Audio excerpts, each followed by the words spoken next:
get into a little something that is important now.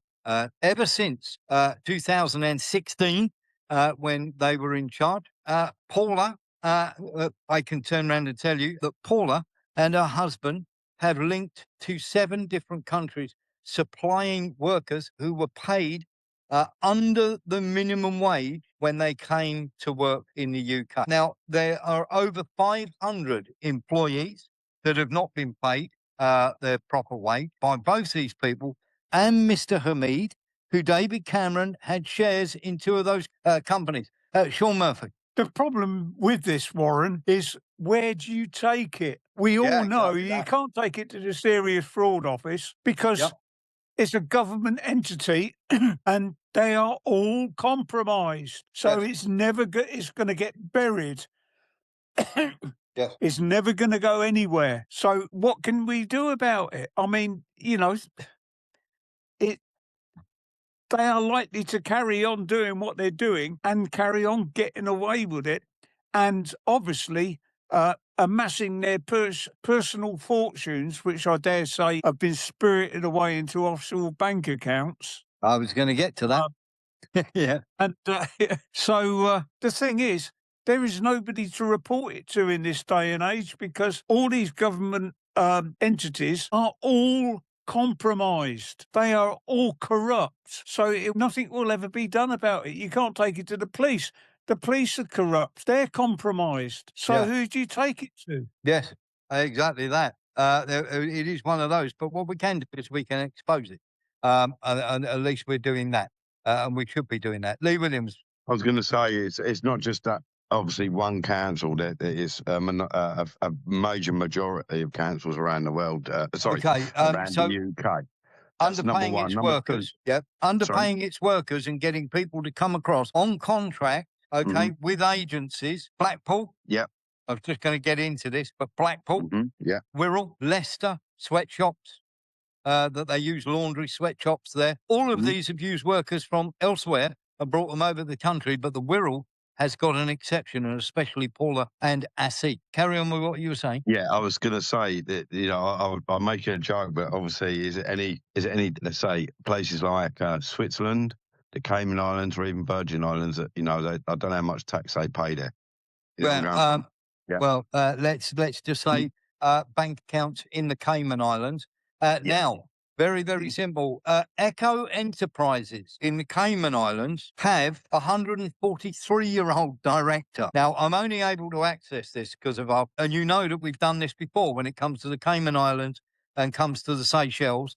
We've been able to access accounts before, and we've told you about all these dodgy companies. So our grateful thanks to our contact, who, of course, is very, very good at digging into all of this stuff. Now, it turns out that people who were also part and parcel of this Echo enterprise, which has now ceased trading, included Asif Hamid and Paula. Okay, so let's get into this. David Cameron, obviously, been seen with Asif Hamid, had shares through various dummy companies, but Asif Hamid and Paula Basnett were part and parcel of this. And one of the executive directors was Mark Basnett, who is her husband. Now, we get to the absolute sting here. Last year, it ceased trading. And these ran 3 or 4 sweatshops, shall we say, and call centres in various countries, including the Ivory Coast and Bangladesh. 42,000 workers are owed a total of £10.2 million by people who were either were executives or directors of this company. And that includes you, Mr. Hamid. That includes you, Paula Basnett, and your husband, Mark Basnett. You not only were helping, Hamid was not only helping, now they can claim they didn't know anything about it, but of course, that is complete nonsense. But it is quite clear he was running call centres, was getting people to come from foreign countries, promising them the moon, obviously, and then, of course, paying them under the minimum wage, sending them back to those call centres where eventually they shut the company down and stole all the money that they made, and everybody made a nice little profit off Wirral Council. Does that shock you, Paul? Just wait. Yeah, it does, Warren. I'm just gobsmacked. I can't think of another word.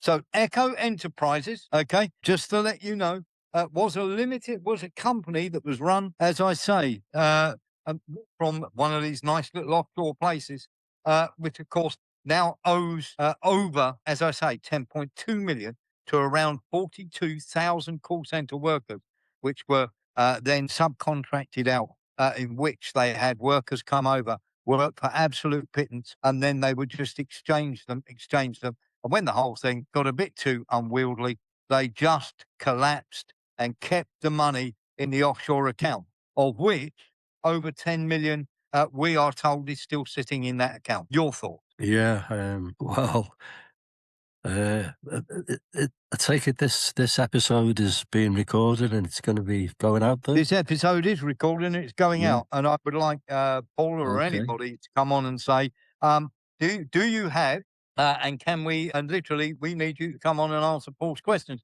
because we've got some ourselves. We want to know where all that money has gone, who voted on giving that money to Asif Hamid. Do we not?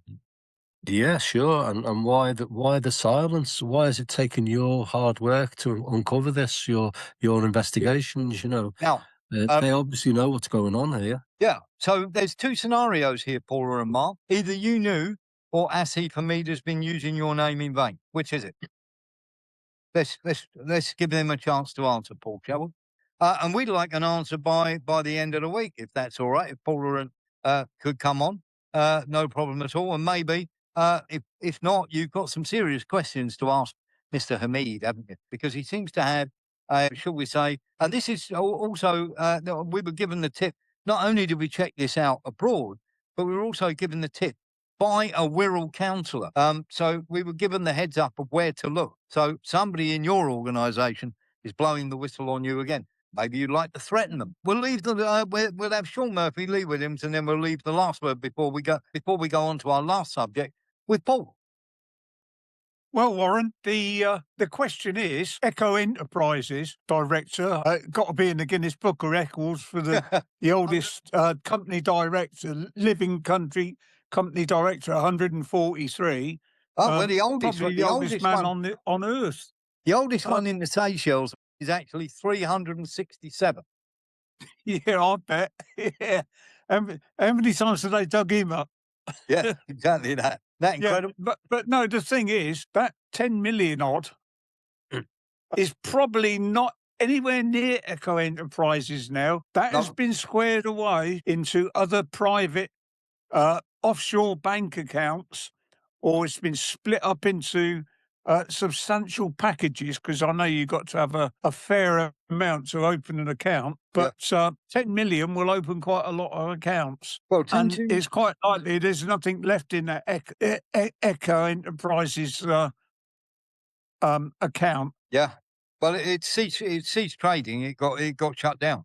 So the money would have gone elsewhere. Would have gone, because you can open up 72 million different accounts.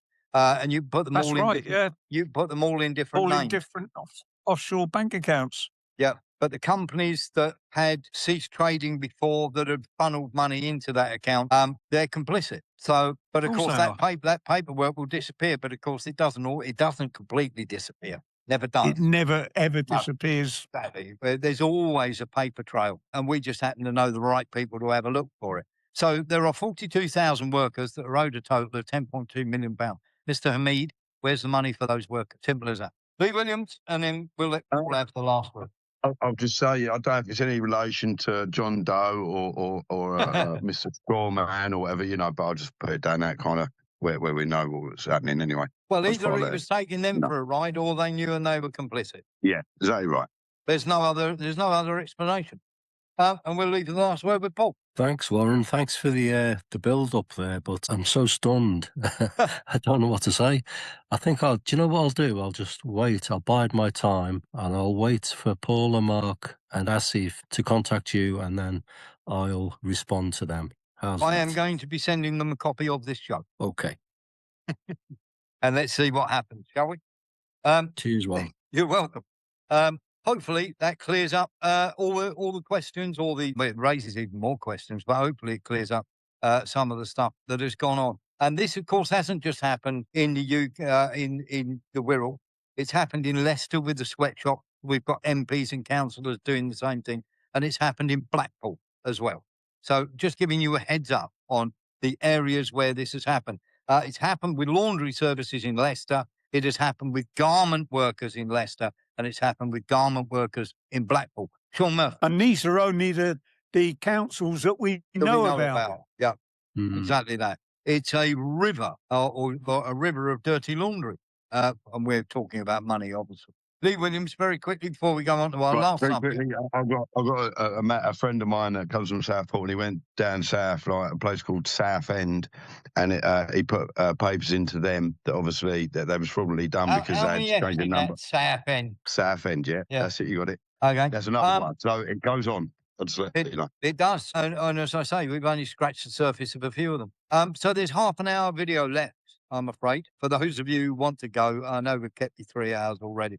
Very, very sorry, but we wanted to do the in-depth dive, and we wanted to be sure of our facts before we came out with them.